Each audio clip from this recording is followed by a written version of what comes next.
교회 다니는 사람을 두 부류로 나눌 수 있습니다. 종교 생활하는 사람, 신앙 생활하는 사람. 종교 생활하는 사람은 자신의 유익과 만족을 위해서 하나님을 믿는 사람이고요. 신앙 생활하는 사람은 하나님의 나라와 영광을 위해 자기 자신을 좀 절제하는 사람. 이제 그걸 자기 부인이라 그러죠. 물론 종교 생활하는 사람이 계속 종교 생활하고 신앙 생활하는 사람이 계속 신앙 생활하는 것 아닙니다. 그리고요, 이 사람들이 전혀 다른 사람이 아니고 동일 인물이죠. 보통은 종교 생활하다가 예수님 믿는 의미를 깊이 알아가서 신앙 생활로 나아가는 겁니다. 오늘 본문의 바울에게 이걸 적용하면 사울로 대변되는 자기중심적인 종교 생활이 바울로 대변되는 하나님 말씀의 중심의 신앙 생활로 바뀌는 거예요. 그렇게 바뀌면 하나님 앞에 정말 멋지고 아름다운 크리스찬이 됩니다. 오늘 우리가 반드시 기억해야 될 게 뭐냐? 사울하고 바울은 같은 사람입니다. 같은 사람인데 성숙도에 따라서 그리고 바라보는 지향점에 따라서 사울과 바울로 나누어지는 거죠. 그래서 우리가 신앙생활하면서 사울의 모습에서 바울로 나아가자, 그렇게 우리가 권면을 하는 거죠. 오늘 본문에 보면 종교 생활을 한 사울과 신앙 생활을 한 바울이 한 세 가지 정도에서 차이를 보입니다. 먼저 사울과 바울은 복음의 내용이 다릅니다. 14절에 사울의 복음이 나오죠. 내가 내 동족 중 여러 연갑자보다 유대교를 지나치게 믿어 내 조상의 전통에 대해 더 열심이었다 그랬어요. 여기 보면 유전이라는 게 나옵니다. 전통입니다. 전통이에요. 유대인들의 전통에 보면요, 밥을 먹기 전에 손을 씻어야 됩니다. 손을 씻어야 돼요. 근데 이제 왜 씻어야 되느냐 그러면 하나님 앞에 정결하고 거룩하고 깨끗하게 하기 위해서 씻어야 되는 겁니다. 그런데 이 사람들이 얼마나 전통을 잘 지켰느냐 그러면 예수님한테 손 안 씻었다고 뭐라 그랬어요. 근데 예수님이 누구냐 그러면 하나님이잖아요. 여러분, 하나님이 하나님을 위해서 법을 정했으니까 하나님은 그 법 어겨도 되는 거 아닙니까? 그런데 법을 지키려고 누구를 힘들게 했느냐 그러면 하나님을 힘들게 한 거예요. 너무 지나치게 열심히 해서, 그러니까 하나님 위해서 하나님을 죽이려고 한 거죠.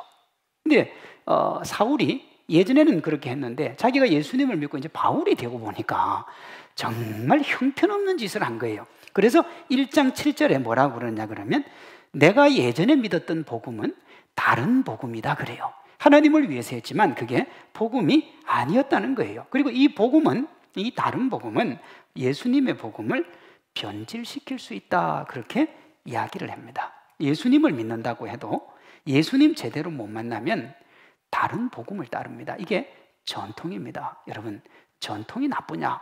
그렇지 않습니다. 전통이 원래는 아름다운 겁니다. 이 사울이 지켰다는 전통이라는 게 그런 겁니다. 처음에는 열심히 잘 지켰는데 나중에는 그게 신앙생활의 올무가 된 거예요. 그래서 바울이 뭐라고 하느냐 그러면 갈라디아서 1장 8절 하늘로부터 온 천사라도 우리가 너희에게 전한 복음 외에 다른 복음을 전하면 저주를 받을지어다 그랬습니다. 잘하려고 했던 거, 좋게 하려고 했던 게 그게 전통이 돼가지고 그게 나쁜 쪽으로 흘러가면 하나님의 교회에 문제가 된다는 거죠. 저희 교회도 75년이 되었으니까 좋은 전통이 많이 있습니다. 그러나 안 좋은 것도 있을 수가 있습니다. 있는 건 어떻게 해야 돼요? 성경하고 다르면 바꾸어야 되는 겁니다. 그래야 우리의 신앙이 성장하고 성숙하고 하나님이 기뻐하시는 거예요. 그걸 누구의 복음이라 그러냐? 바울의 복음이라 그럽니다. 12절이요. 이는 내가 사람에게서 받은 것도 아니요 배운 것도 아니요 오직 예수 그리스도의 계시로 말미암은 것이니라 그래요. 사울은요, 바울과 함께 자기들의 복음을 한번 비교를 해보니까 사울의 복음은 사람들의 시선이나 세상의 관습에 기초를 두고 있고 바울의 복음은 하나님의 말씀에 기초를 두고 있는 거예요. 15절에 예정이라는 말, 은혜라는 말, 16절에 혈육과 의논하지 않고 17절에 사도들을 만나러 예루살렘에 가지 않고, 사실은 여러분 이 말이 참 중요한 말이죠.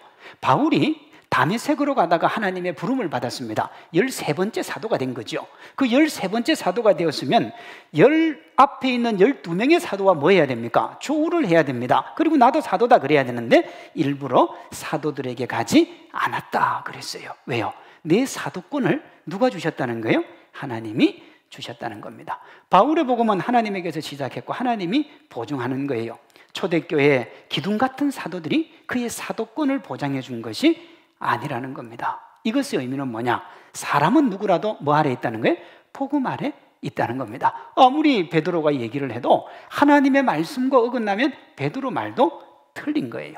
복음은 사람이 아니라 하나님에 의해서 인쳐집니다. 아무리 대단한 신학자요 목사님이 말해도 성경하고 다르면 그분이 틀린 겁니다. 어떤 위대한 설교자의 설교보다 더 위대하고 놀랍고 은혜스러운 것이 뭐냐? 그게 성경입니다. 왜냐하면 성경만이 유일한 하나님의 계시이기 때문에 그렇습니다. 사도 바울은 자기가 당대의 가장 위대한 가말리엘에게서 배웠고 가말리엘이 말하는 것은 진리인 줄 알았습니다. 그리고 당시 종교, 우리 사도행전에서 봤잖아요. 당시 종교 정치 지도자들의 다 누구한테 배웠느냐 하면 가말리엘에게 배운 겁니다. 그래서 가말리엘이 어떤 특정한 힘이 없어도 그가 한마디 하면 그의 말을 다 따랐습니다. 그 정도로 힘이 있었어요. 사도 바울도 보니까 그의 말이 다 맞는 거예요. 그래서 하나님의 아들이신 예수님을 죽이러 다니다가 다메섹 도상에서 복음을 받아들이고 난 다음에 내가 얼마나 미련한 짓을 했는지를 뼈저리게 깨달은 거예요. 그리고는 오직 주님의 말씀과 성경밖에 없다고 생각을 한 겁니다. 성도 여러분, 다른 사람의 간증도 좋습니다. 우리가 간증을 듣고 은혜도 많이 받고 그럽니다만 어떤 사람이 천국에 가서 자기가 천국을 보고 온 간증을 듣고 예수님을 믿는 것도 좋습니다만 그 모든 걸 능가하는 게 뭐냐? 말씀입니다. 말씀. 우리가요 어떤 복음을 가졌느냐에 따라서 우리의 신앙생활이 달라집니다. 우리 주변에 이 이단의 교주들이 있잖아요. 한때 우리나라를 참 힘들게 했던 이단이 뭐냐? 통일교죠. 통일교. 여기 가도 통일교, 저기 가도 통일교. 가정사역하면서 순결사역하면서 참 많이 했는데 요즘 여러분 주변에 통일교가 괴롭힙니까? 안 괴롭힙니까? 코로나라서 괴롭히지 않는 게 아니라요, 교주 문선명이 죽고 난 다음에 지금 이 통일교 이분들이 뒤에 앉아가지고 재산이 너무 많은 거예요. 미국에도 있고 한국에도 있고. 그거 지금 그 싸움 하고 있습니다. 열심히 하고 있습니다. 아마 그거 끝나면 다시 뭔가 새로운 일을 할 겁니다. 그러니까 교주가 딱 죽고 나면 끝나는 거예요. 주님 안 받아들이고 주의 은혜로 안 가면 답이 없습니다. 우리 모두가 주님의 복음을 우리의 생명과 기쁨으로 여기시기를 바랍니다. 둘째, 사울과 바울은 바라보는 시선이 달랐습니다. 시선이 달랐어요. 먼저 사울의 시선입니다. 그의 시선은 세상에 고정되어 있었습니다. 세상의 명예와 욕심이 그의 열심을 만들어내는 원동력이었습니다. 그래서 주의 제자들을 잡으러 갈 때 누구에게 위임장을 받았느냐 그러면 가말리엘에게서 받고 지역의 대제사장들에게 그걸 받았습니다. 저들이 하나님에게 손해를 끼친다는 걸 누구에게 인정받기를 원했던 거예요? 당시 종교 및 정치 지도자들이요. 그리고요, 거침없이 가서 핍박을 했습니다. 왜냐하면 이 가말리엘에게서 배운 사람들 다 높은 관직에 다 앉아 있었단 말이에요. 그리고 자기는 거의 수제자급이거든요. 그러니까 이 사도 바울은 자기 앞에 슬프고 아픈 현실이 온다는 생각을 해본 적이 없습니다. 그저 그의 인생길에는 탄탄대로만 열렸어요. 하나님의 이름은 단지 도구였고 그 내용은 뭐냐? 자신의 영광과 기쁨이었습니다. 자신에게 줄 그 전통과 관습에 충실했던 거예요. 그리고 자기를 건드리면 파괴하고 척결할 대상이었습니다. 13절, 14절이요.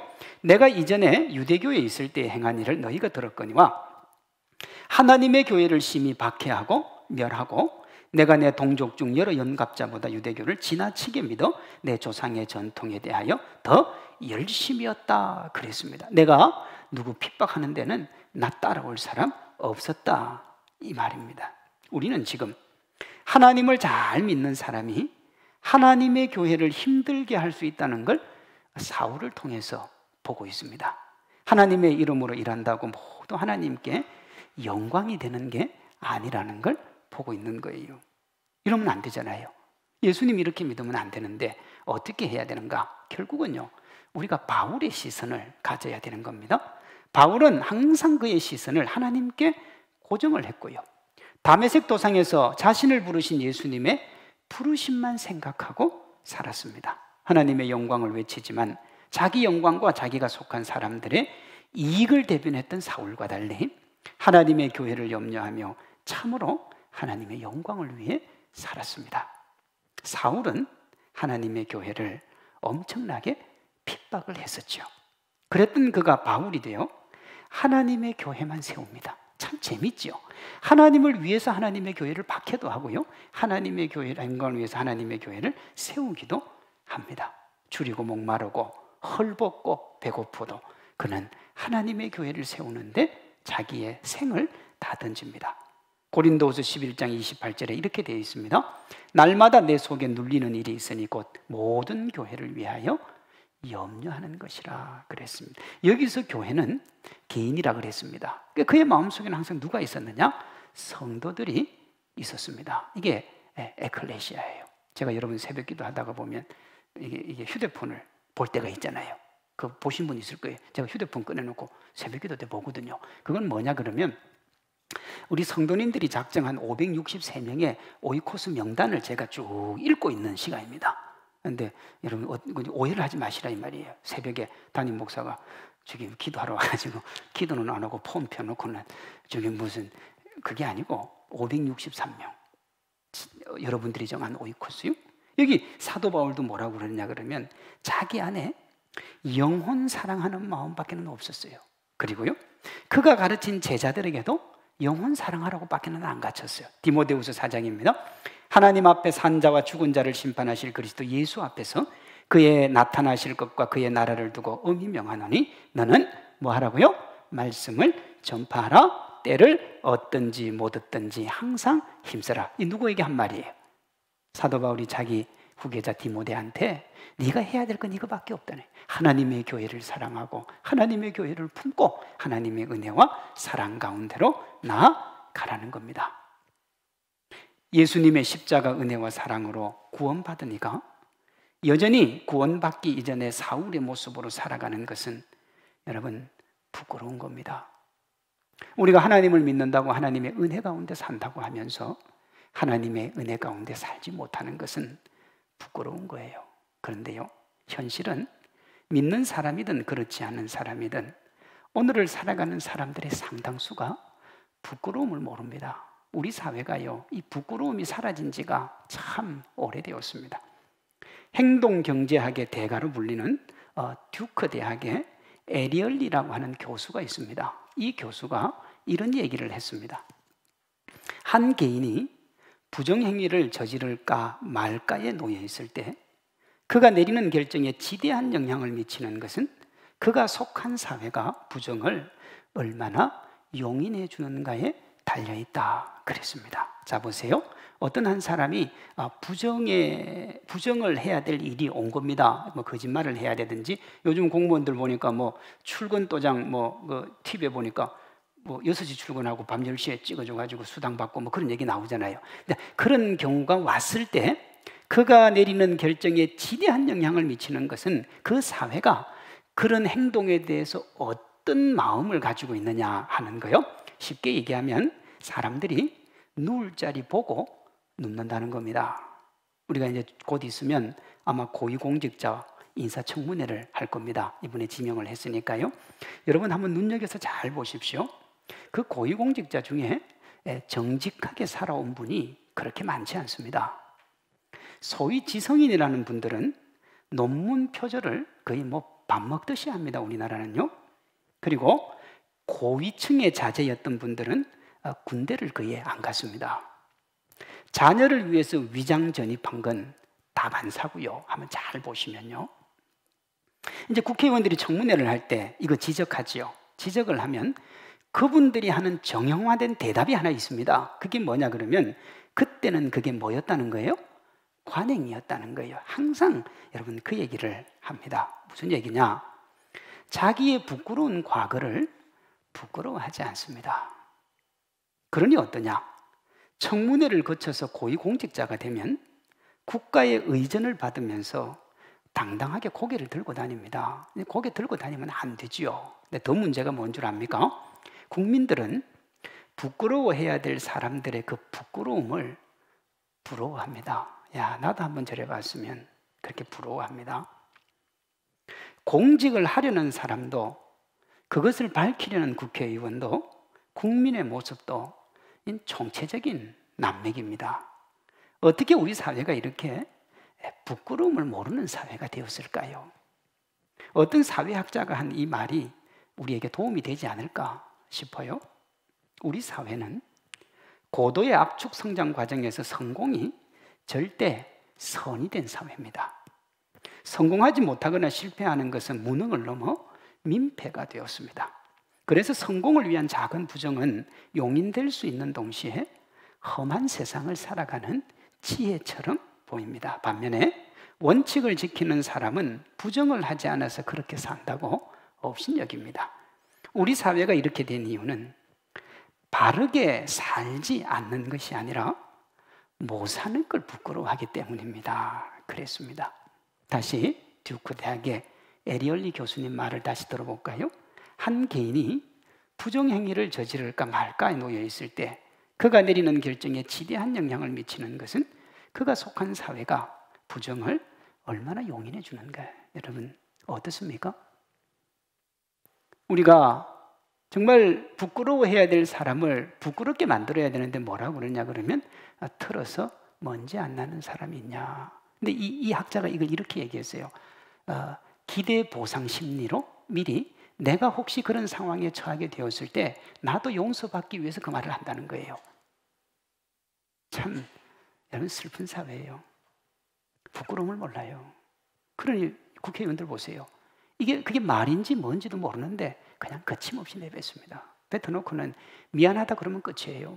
그럼 진짜 사과하냐? 사과도 아닙니다. 시간이 지나면 다 잊혀버리니까요. 우리나라 국민들도 아주 특별한 분들이 많아요. 한 몇 개월 지나면 다 잊어버려요. 여러분 그걸 기억해야 돼요. 그거를. 예. 제가 지금 아주 위험한 말을 하고 있어요.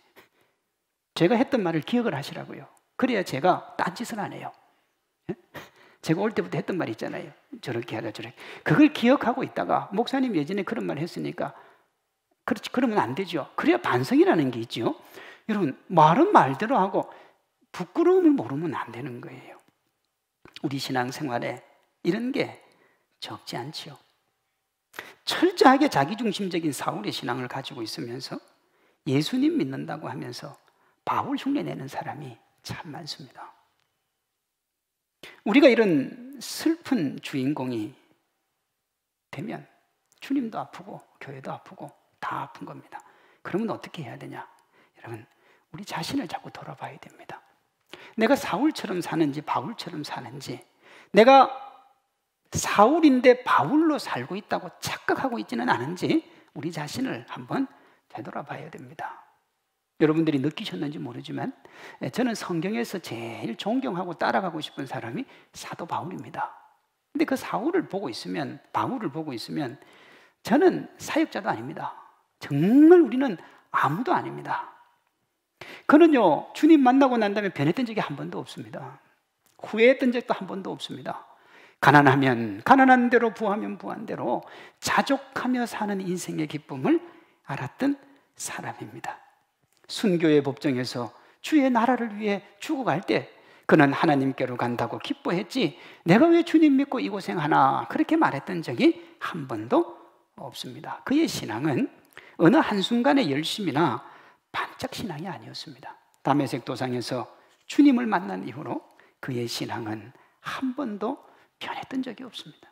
언제나 불꽃처럼 타올랐고요.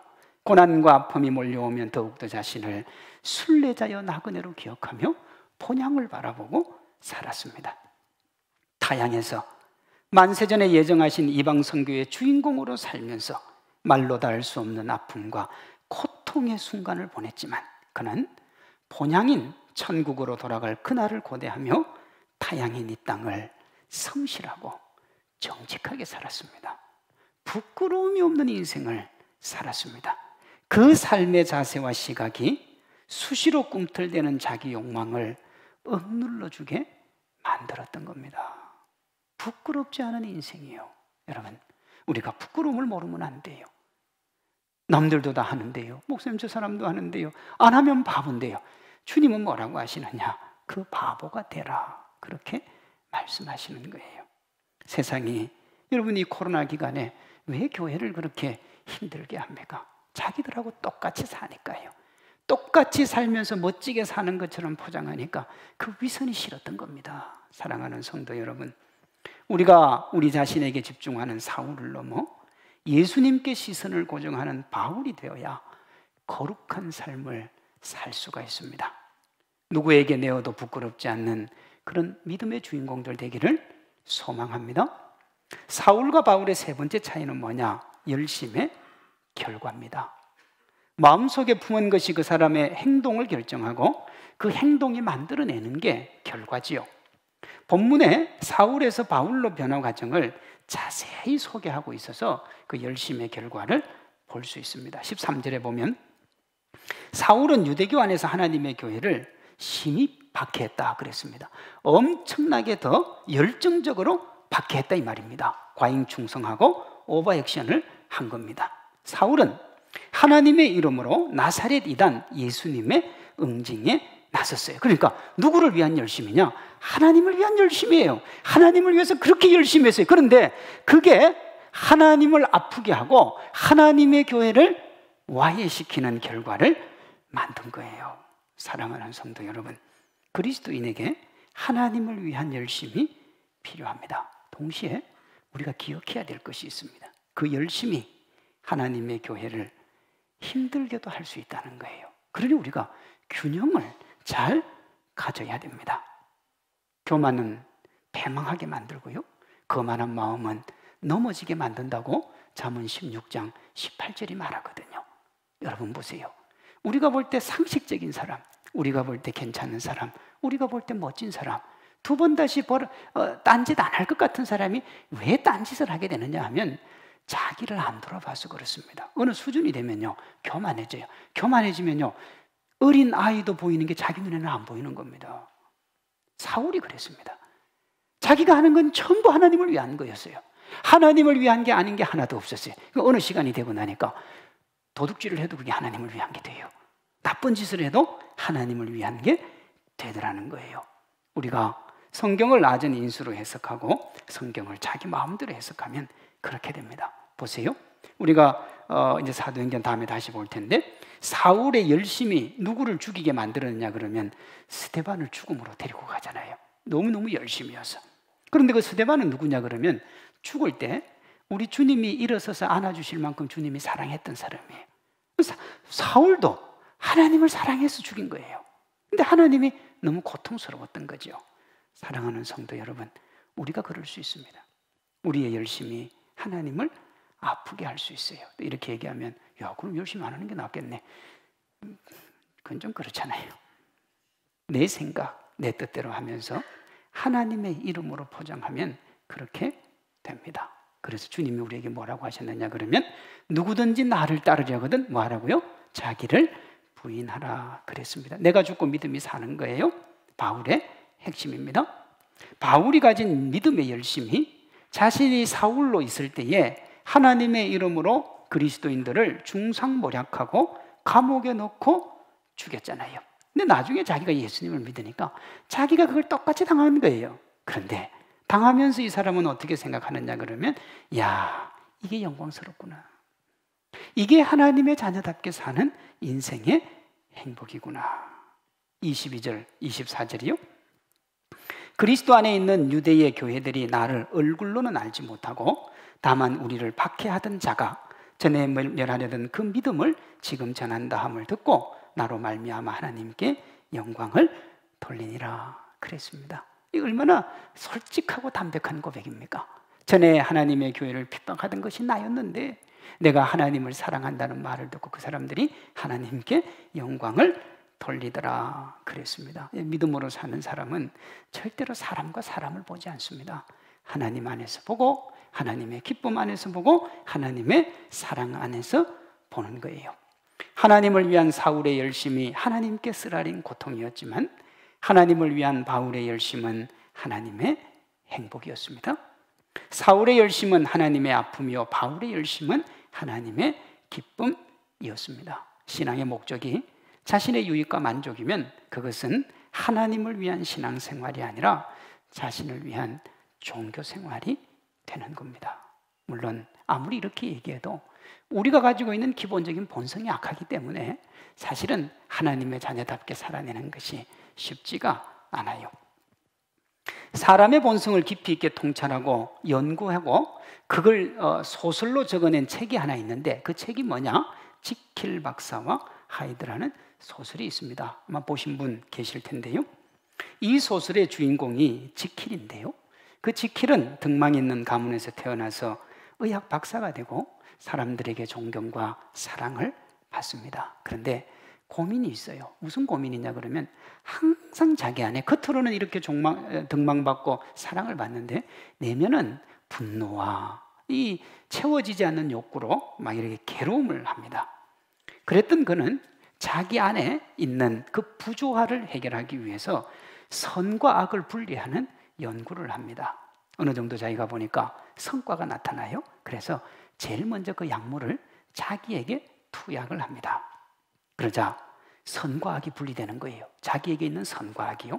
그래서 낮에는 사랑 가득하고 존경받는 지킬로, 밤이면 악마적 본성으로 욕망을 분출시키는 하이드로 살아가는 거예요. 처음에는 신기했겠지요. 너무너무 신기한데 시간이 지나니까 심각한 문제가 하나 발생하는데 여러분, 지킬이 하이드고 하이드가 지킬인데 선의 본성인 지킬이 악의 본성인 하이드를 이길 수 없다는 걸 발견한 거예요. 소설입니다. 지킬이 하이드에게 벗어나려고 하면 할수록 더 속박되어가는 자신을 바라보면서 절망을 합니다. 우리가 지금 수준 있는 소설로 보니까 야, 그 참 소설 잘 적었다 그럴 수 있는데 이 이야기는요 우리의 일상생활을 그저 조금 격조 높게 구성했을 뿐입니다. 볼까요? 내가 조금 덜 희생하려고 하고 내가 좀 더 많이 가지려고 하고 다른 사람이 이룩한 성과물을 자기의 결과물인 것처럼 생각하는 게 다 여기에 속하는 겁니다.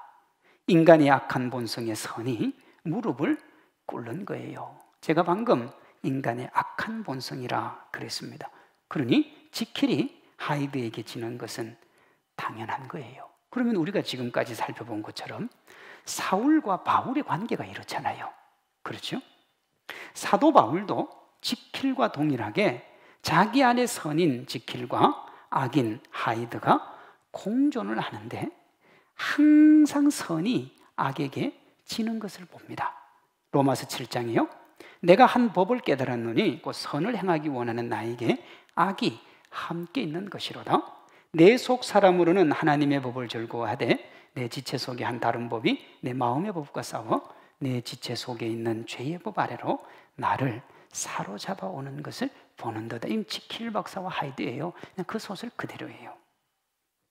아무리 선을 행하고 싶어도 그것을 행할 수 없고 도리어 자신을 그 아래로 사로잡아가는 죄의 법에 속절없이 무너지는 자신을 보면서 지킬처럼 사도 바울도 절망을 합니다. 24절이요. 오호라 나는 곤고한 사람이로되. 내 인생이 너무 힘들다는 거예요. 여러분, 사람이 괴로운 사람이 선하게 사는 사람이 괴롭습니다. 악하게 사는 사람은 괴롭지 않습니다. 왜? 악의 본성이 이기는데 이기는 본성을 따라가는 사람이 뭐가 괴롭습니까?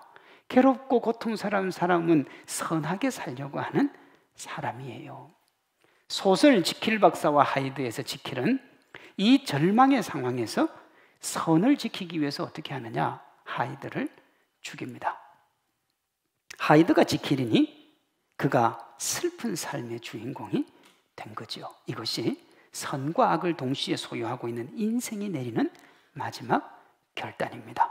그래서 정말 선하게 산 사람들이 자살을 택하는 경우가 적지 않습니다. 여러분, 악한 사람 자살하는 거 봤습니까? 안 합니다. 더 독하게 마음 먹고 더 독한 사람이 돼서 나옵니다. 근데 이 선한 사람들이 자살을 해요. 왜? 지킬 박사와 하이드니까요. 그러면 바울도 누구의 길을 따라가야 됩니까? 이 지킬의 길을 따라가야 됩니다. 그런데요, 바울은 안 그래요. 바울이 사울을 이깁니다. 어떻게 이것이 가능한가? 로마서 8장 2절에 이렇게 되어 있습니다. 그리스도 예수 안에 있는 생명의 성령의 법이 죄와 사망의 법에서 나를 해방했다. 그래. 오늘 본문 12절에 이것을 오직 예수 그리스도로 말미암아 그랬습니다. 예수님이 자신을 부끄럽고 창피한 사울에서 당당한 바울로 바꾸어 줬다는 겁니다. 그렇게 여러분, 바울은 화려해 보이지만 실상은 빈 껍데기였던 사울을 벗어던지고 참된 세상의 빛과 소금이 됩니다. 제가 볼 때 이 땅의 교회가 참 많이 아픕니다. 많이 상해 있습니다. 제가 설교 준비하면서 보면 이 코로나 지나도 아마 한국 교회는 변하기가 어려울 것 같아요. 내가 자료를 보니까 그래요. 요즘 작은 교회들은 헌금도 이렇게 안 나오고 성도들 예배도 안 나오니까 사실은 참 힘듭니다. 어제 우리 선교위원장 장로님이 원래 우리가 선교를 좀 이게 안 쓰는 재정, 그거를 미자립 교회를 돕는 데 쓰는 게 어떻겠습니까? 지금 참 많이 힘듭니다. 그런데요, 중형 이상의 교회들은요, 돈이 남습니다. 왜 그러냐 그러면 헌금이 적게 들어와도 행사를 안 합니다. 안 하니까 돈이 남아요. 그런데요, 어떤 기사가 있냐면 이래요. 코로나19가 하나님이 주신 축복이다. 근데 그 밑에 어떻게 했냐 그러면 한국 교회가 크면요 다 빚이 있습니다. 근데 이자 갚기도 바쁘거든요. 왜냐하면 행사하고 뭐 이게 다 경비로 제출을 하면. 근데 이제 그런 게 안 하니까 돈이 남으니까 이자도 갚고 원금도 갚는 겁니다. 그래서 하나님이 주신 참 좋은 기회다. 여러분, 그 교회, 근데 많이 그렇습니다. 지금 제가 자료를 보니까 한국 교회 어떻게 되겠습니까? 성도들이 이 코로나로 힘들고 어려울 때 헌금 내가지고 빚 갚으라고 냅니까? 저는 우리 교회 뭐 빚도 없고 이러니까 저는 당당하게 얘기할 수 있습니다. 우리 교회가 만약 그러면 내가 얘기 못하지만 저는 할 수 있습니다. 그래도 우리 교회는 헌금이 좀 여유가 있는 부분에 대해서 어떻게 하면 소외된 분들, 가난한 분들 도와줄까? 우리 장로님들의 고민은 그겁니다. 여러분 그렇게 가야 되지 않습니까? 야, 돈 남아서 줬다, 이제 빚 갚아. 그럼 그 다음에는 어떻게 할 겁니까? 그 다음에 영혼들이 사라진 건 어떻게 할 겁니까? 지금 한국 교회가 참 많이 힘들고 아픕니다. 우리 성도님들이야 성도님들에게 주어진 삶을 고민은, 목회자는 이걸 고민해야 되는데 지금 고민을 별로 안 합니다. 마음이 아프죠? 마음이 아픕니다. 왜? 그러니까 세상 사람들이 코로나를 지나고 있는 이 시간 속에 교회 다니는 성도들이 교회 가서 기도한다 그러면 고맙다 그래야 되는데 기도하지 말아잖아요. 왜 하지 마라 그럽니까? 그 사람들이 기도의 능력을 안 믿어서 그런 게 아닙니다. 제가 설문조사에서 보면 종교가 없는 사람들의 82%가 기도를 합니다, 실제. 그런데 왜 교회를 안 믿습니까? 너 기도하는 거나 내가 하는 거나 별반 차이가 없다는 거예요. 우리가 그들에게 보여준 것이 없습니다. 하나님의 사랑도 하나님의 은혜도 하나님의 능력도 보여준 게 없습니다. 그렇게 되면 우리 어떻게 되는 줄 압니까? 슬퍼집니다. 그리고 계속 이렇게 되면 믿지 않는 사람이 우리의 신앙의 성적표를 자꾸 매기기 시작합니다. 그리고 우리가 신앙이 성장을 안 하면 어떻게 되느냐? 그 사람들이 매기고 있는 신앙 성적표에 자꾸 휩싸입니다. 여러분 생각을 해보십시오. 안 믿는 사람이 신앙생활 이렇게 하면 안 된다 그러면 그러면 그런가 보다. 저렇게 하면 안 돼. 또 그러면 그래. 그러면 우리의 신앙과 우리의 믿음은 도대체 어디 있는 거예요, 여러분? 정말 예수님 믿는 사람의 그 자존심이라는 게 있기는 있는 겁니까? 예수님 믿는 사람의 정체성이라는 게 우리에게 있는지 한번 돌아봐야 됩니다. 예수님 믿기 때문에 그의 자녀답게 살아야 된다는 그 자존심이 나에게 있냐 하는 거죠. 어떤 경우라도 부끄럽지 않은 크리스찬이 되겠다는 그 자존심, 여러분 우리 그건 있어야 되지 않겠습니까? 사랑하는 성도 여러분, 여러분의 신앙 자존심은 안녕하십니까? 제가 사실은 설교 제목을 이걸 안 하고 오늘 설교 제목이 그거잖아요. 쪽팔리게 살지 맙시다. 제가 사실 그거 하려고 그랬어요. 근데 제 주변에 있는 분이 그래도 목사님이 지성인인데 그 속된 말을 제목에 넣으면 되겠습니다. 그런데 여러분 생각해 보세요. 여러분, 우리는 그리스도인으로 쪽팔리게 살면 안 됩니다. 세상 사람도 쪽팔리게 안 살아요, 여러분. 영화 보면요, 경찰이 뒷돈 받은 경찰한테 뭐라고 그럽니까? 우리가 돈이 없지 가오가 없냐 그러잖아요. 경찰도 뭐 경찰을 제가 무시하는 건 아닌데 그런 분도 그렇게 자기 자존심 지키면서 삽니다.